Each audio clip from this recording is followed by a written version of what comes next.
fellow Te Moata podcast listeners. This is your host, Kate Rosetta Misselbrook. And today I did, past tense, talk to Pip Nicholls and Pat Newuwalt about the Wisdom School. We had a lovely tea in the nook with some tuis and some laughter, while they talked to me about Cynthia Beauregard, what it is to be a mystic, I always stumble on this word, contemplative spirituality, and stumbling home, like I stumble on words.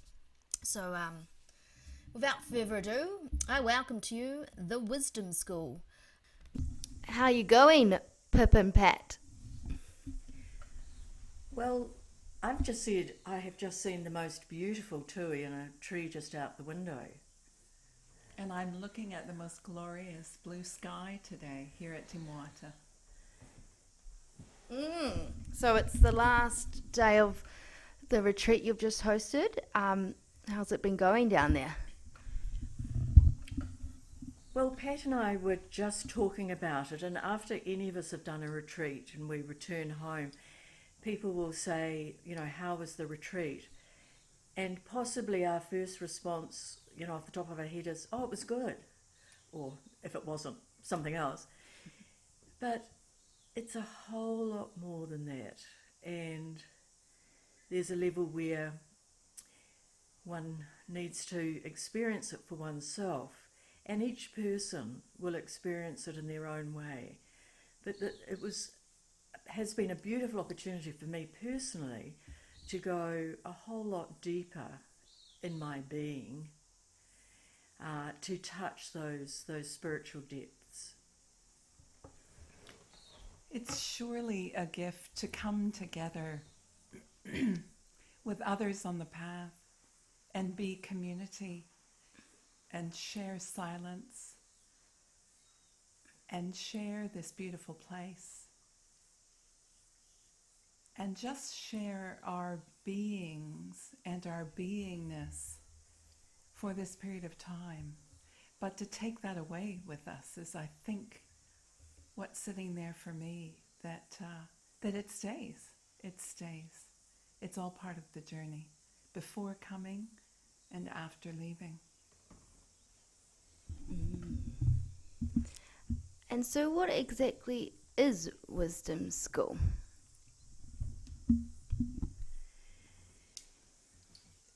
Pat and I have known each other for more than 10 years and have been involved in inviting Cynthia Beauregard to Aotearoa, and she developed wisdom schools, about that time. And so we've carried it on in a way, and it does come from a contemplative tradition, which we might say is a deepening and a growth from Christian roots. But to be very clear, or one of the things that we've been talking about a lot is the scaffolding that we all grew up with, both around religion and from our own family's scaffolding.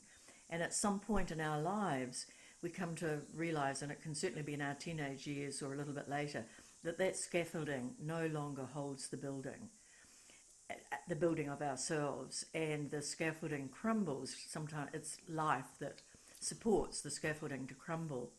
And at a certain time and age, we begin to build our own appropriate scaffolding for us. And I would say that the Wisdom School has been a lot about supporting people individually to trust their own knowing and what their own scaffolding needs to be.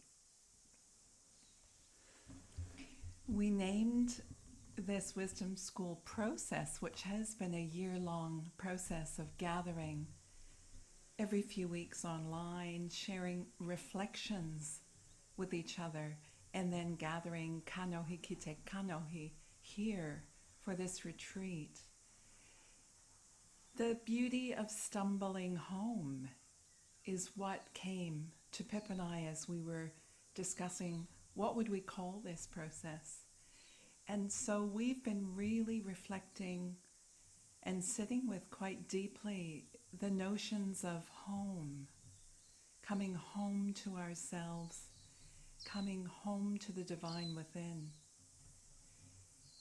we've also focused on what it is to stumble, what it is to receive curveballs in our life, which is part of our life journey, and how those curveballs bring us suffering, and that suffering is actually the path. And then we focused on beauty, which is a natural outpouring of coming home to ourselves in the midst of suffering. And we celebrated beauty in this most beautiful place and shared the gift of the stars, the gift of Papatuanuku here as she expresses herself, the gift of the beautiful kai prepared by the staff, the kaitiaki here, the gift of being held for these few days. So the beauty of stumbling home. Yeah, I like that name. It's not sometimes pretty getting home. That's right. And then how did you guys come to find Wisdom School or Cynthia Beauregard? Well, really, Stumbling. really interestingly, about 15 years ago, I was here at Te Moata with Bev Sylvester Clark, and we were doing a Gregory Kramer retreat on insight dialogue. And it was a silent retreat, silent 7-day retreat. And at the end of the retreat, Bev said to me, "Have you read this book?" And it was The Wisdom Jesus by Cynthia Bourgeau. And I wrote the name down. And when I got home, I live in Lower Hutt, so sort of 8 hours of driving home, it was just the beginning of kind of Google. And I Googled Cynthia Bourgeau, and back then there were sort of like 20 hits for Cynthia Bourgeau. And on one of them I found an email address. And I wrote to that address hoping that person might know her. And just if they could let me know who she was. Anyway, I got an email back the next morning saying, "I am Cynthia." And I thought, "Oh, but Jesus, fantastic." So I immediately went back and invited her to come to Aotearoa to offer a retreat here. And I was quite excited about that, thinking it would be in 3 to 6 months' time. And she wrote back and said, "I would really love to, and it'll be 3 years." And I thought, oh, I could be dead in 3 years. So anyway, that was how it was. So every 6 months I would send an email and say, we're 2.5 years away, 2 years away, a year and a half, a year away. Anyway, because at a year I could then buy her air tickets. So we did buy her air tickets, and she came. And so that's how and she came 5 times. She loves the environment of New Zealand and loves the people here. And so she has explored she hasn't been to Rakiura, but she has been down to Bluff. She's been from Bluff to Hokianga, probably. So she's still got the very, very top to see. But that's how. And through Cynthia, there are so many wonderful teachers today in all traditions and beyond traditions. And so Cynthia was certainly one that has supported us to deepen within a contemplative spirituality and wisdom. And Bev Sylvester Clark has been key, as Pip said, the relationship between Bev and Pip, to have the foresight, the knowing, to bring Cynthia here, and to carry on the teaching themselves. So the 2 wisdom schools that Pip and Bev ran here at Te Moata between Cynthia's visits were beautiful and powerful, and grounded us very much in this place of Aotearoa, New Zealand. Because despite the accent, despite being Canadian, this has been my home for 34 years. So just to honor Bev, and also her relationship with this place of Te Moata, she and Tony, which goes back a very long way. So what is contemplative distinctive spirituality? Like, how would you sum that up? If possible. I think it's great, Kate, that you stumbled over the word. That's right. And well, I mean, I, you know, there are a lot of words to express it, but I guess, say, within the Christian tradition, which will be, when Pat and I talk about it, it'll be a little different than other people might experience it. But there is Christ nature, as there is Buddha nature, and that's the deepest openness, spaciousness, depth within all of humanity, within all of us, and within humanity. And contemplative spirituality is the teachings of that Christ as expressed in Jesus, and as we would know, at the time of Jesus' life, no one got it. No one got his message. Perhaps one might say Mary of Magdala, his own, Jesus' mother, his grandmother perhaps, maybe his father. But on the whole, no one got it. And the desert mothers and fathers attempted to live a much simpler life, and it's been carried on in monasteries since Benedict in the 6th century. But really, so there has always been a deep, deep depth, similarly to within Buddhism and other spiritualities. It's always been there within the Christ story as well. It's just been covered in a whole lot of bureaucracy, as with other traditions as well. So it is possible. There was a line that we have used that people might know, you know, I have come that you might have life and have it to the full. Well, many of us have got to 30, 40, 50 and think, is this it? If this is it, it's not enough. And so what is that life? You know, what is that life? And it's great, deeper and deeper and ever expanding intimacy. Intimacy with ourselves, intimacy with each other, intimacy with the whole of life. A deepening of intimacy. And as Thomas Keating says, all our spiritual practices take us to that place. And at some point, we realise that we are coming. We are now coming out to life from that place.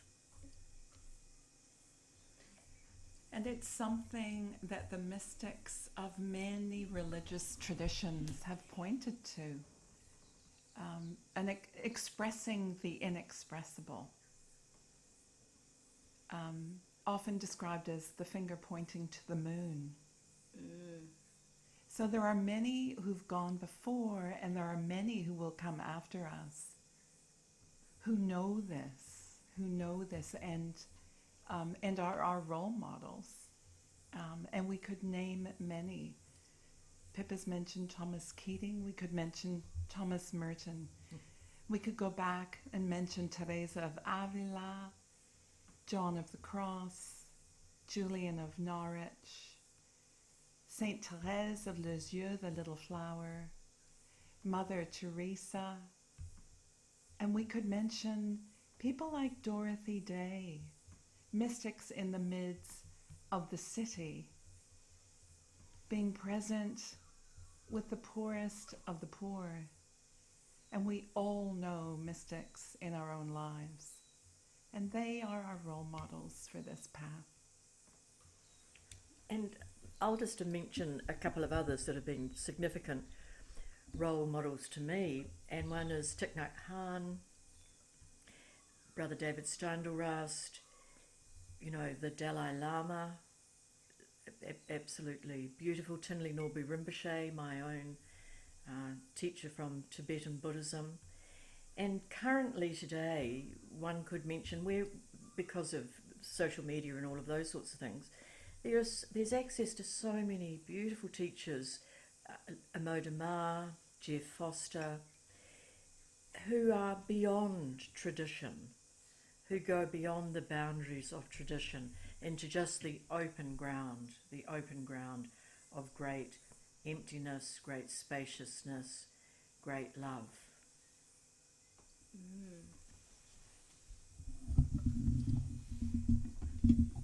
Yeah, I must look some of these people up. Hey, look yourself up.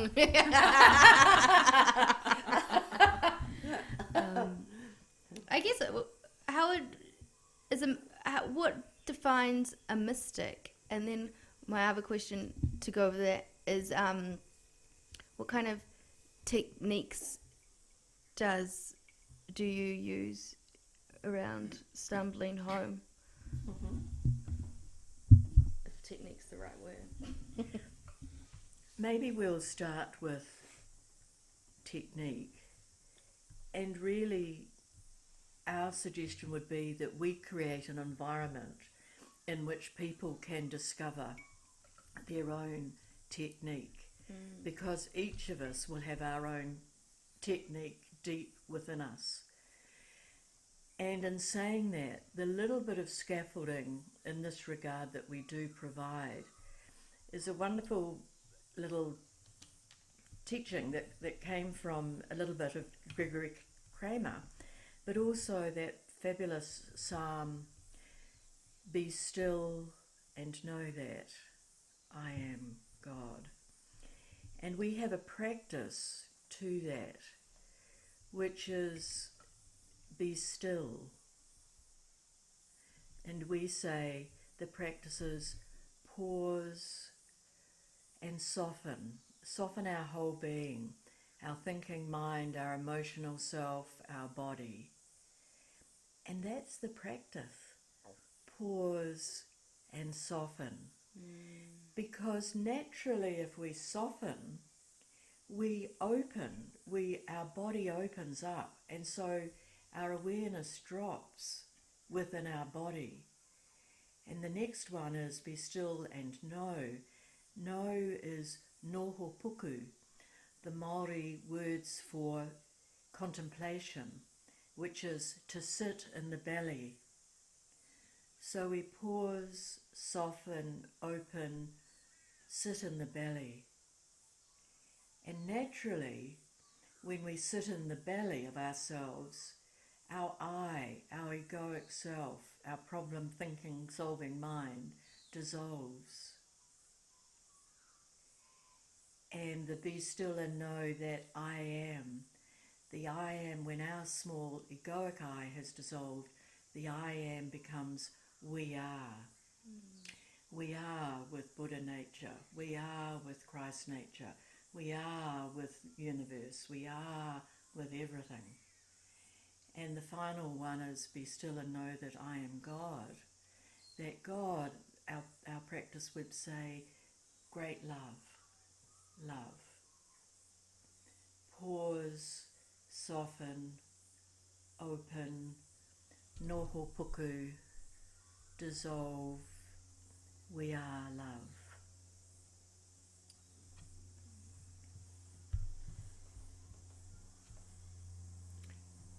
And to respond to the question of what makes someone a mystic, it's such a great question.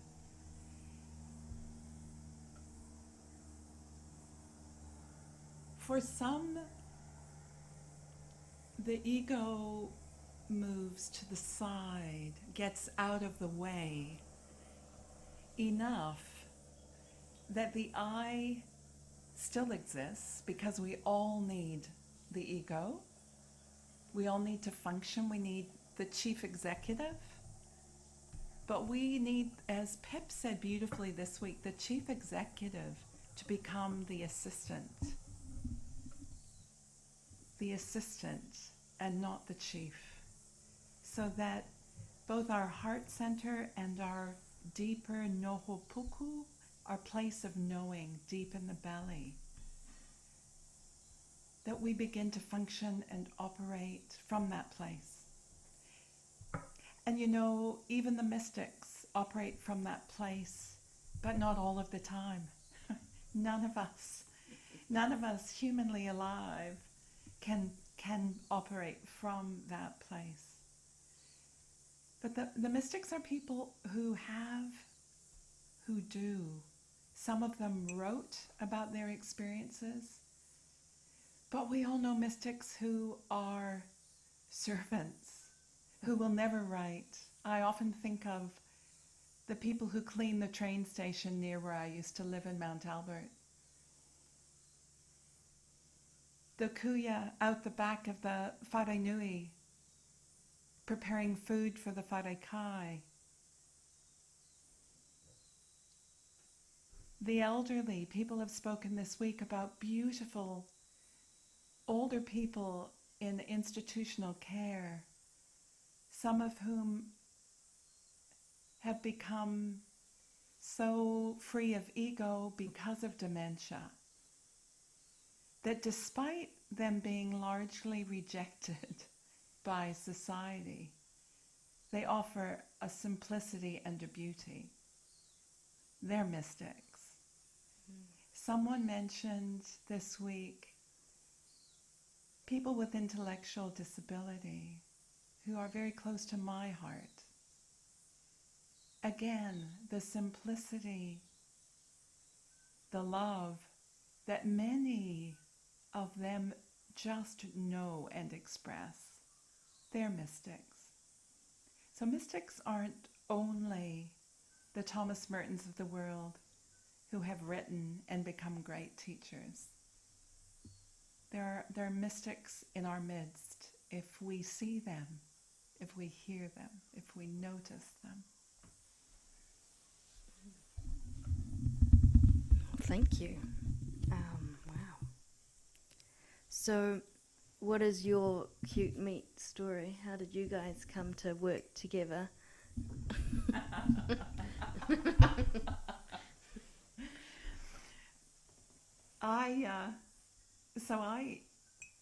I went to hear Cynthia Bourgeau speak in Auckland at a small Anglican church. Someone invited me, and I knew nothing about Cynthia. And I went that night, and my thinking mind was very busy thinking, who is this person, and what are these books she writes? And will this just be another church event that I walk away from feeling underwhelmed and underfed? Mm-hmm. And this short, fairly ordinary looking woman in a brown, very ordinary looking dress walked out onto the altar of the church and began to speak. And my thinking mind just went quiet as my heart began to burn. Mm. That was my first encounter with Cynthia. And so when a matter of months later, an announcement was made via the Contemplative Network website, and there is a website for people to go to if they're interested to know of some of the things that are on offer around Aotearoa, but only some. So when there was an announcement that Cynthia was coming to give a retreat, I received the email, dare I say, in bed that morning. Before I'd even gotten out of bed. Not a practice I highly recommend. What I know is that I signed up straight away. I turned to my partner and I said, I'm doing this retreat. I don't know if I'll get the days off work. I'm doing this retreat. On that retreat, there was this very ordinary person called Pip Nicholls. I concur with that.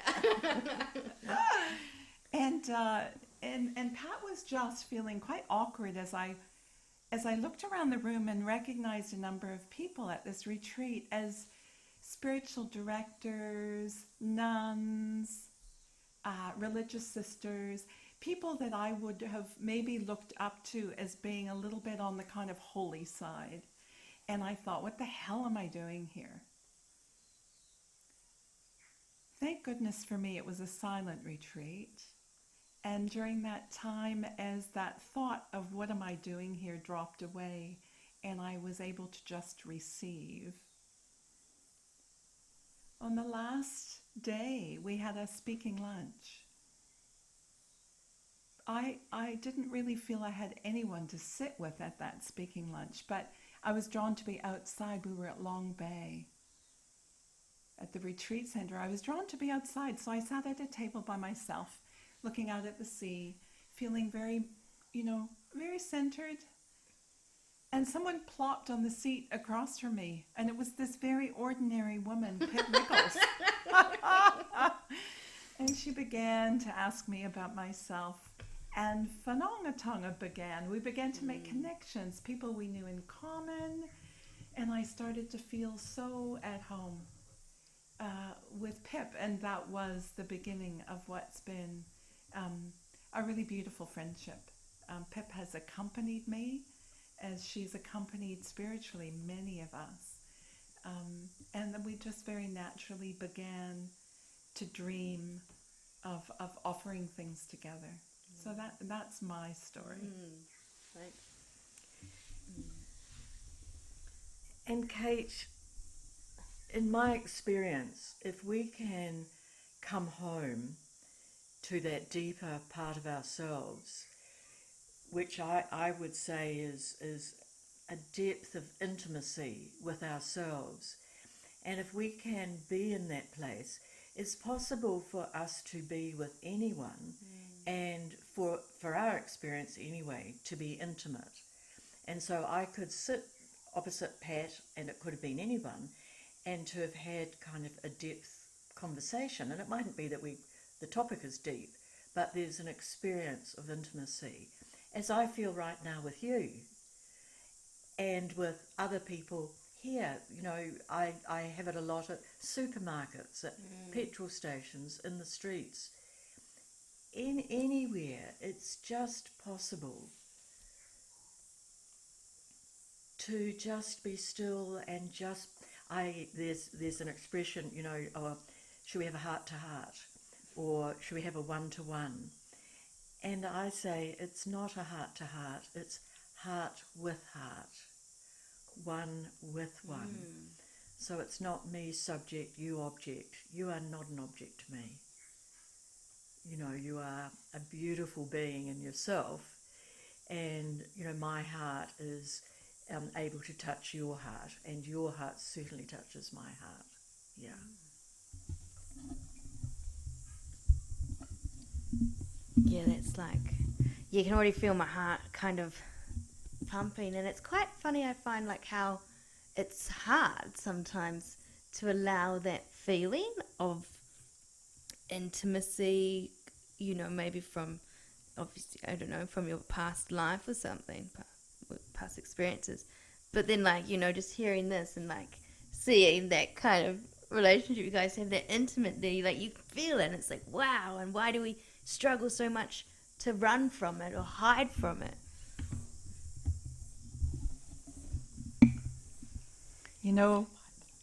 We all have life stories, and it seems to be in our human nature that we look at others and we see them as somehow more enlightened, somehow more together, somehow they've got their shit together, and I don't, and it's a myth. It's a myth. Which is why we use the word stumbling. So we all have backstories, and probably the harshest thing we can do to one another as human beings is to make assumptions that none of us has a backstory, that none of us has suffered, because in reality, from the time we're born, we're beginning to die. And that's not a very popular thing to reflect on. But when we do reflect on that, naturally, we realize that we're all connected to one another. None of us is different to another, really. Despite life circumstances, despite into which family we happen to be born, into which country we happen to be born, into which socioeconomic group we happen to be born. All of that doesn't change the fact that we're all connected, we're all human, we're all on this journey. Yeah. Cool. Oh, Thank you so much for taking the time before you have to go into the closing circle. It was so good to chat to you and listen and feel your hearts. And yeah, when are you next? Are you next doing another retreat or another Zoom thing, or anything? Well, our wisdom school is a year long, and it concludes with a retreat. So this is at the end of year one, one might say, although there's never an ending. And we do that because many of us have come here to Te Moata or other retreat centres for 3 or 5 or 9 days. And a week later we can be back at work or back in our life, and we can look back and think, what was that about? You know, where's that in my life today? So change and deep depthening happens over time, which is why our program's a year long. And in fact, it's really going to be 2 years long. We're going to add another year to it now, but it's the rest of our lives. So we have started for this year, which we'll be having a retreat at Te Moata in February of next year. And people can still join through till the end of April, really. Join at any time. There's no beginning. I mean, one can come up with cliches. Let's not do that. But we welcome anyone to contact us if they would like to. Cool. Thanks, Kate. Yeah, thank you so much. Thank you you. so much. Thank you. Thank you.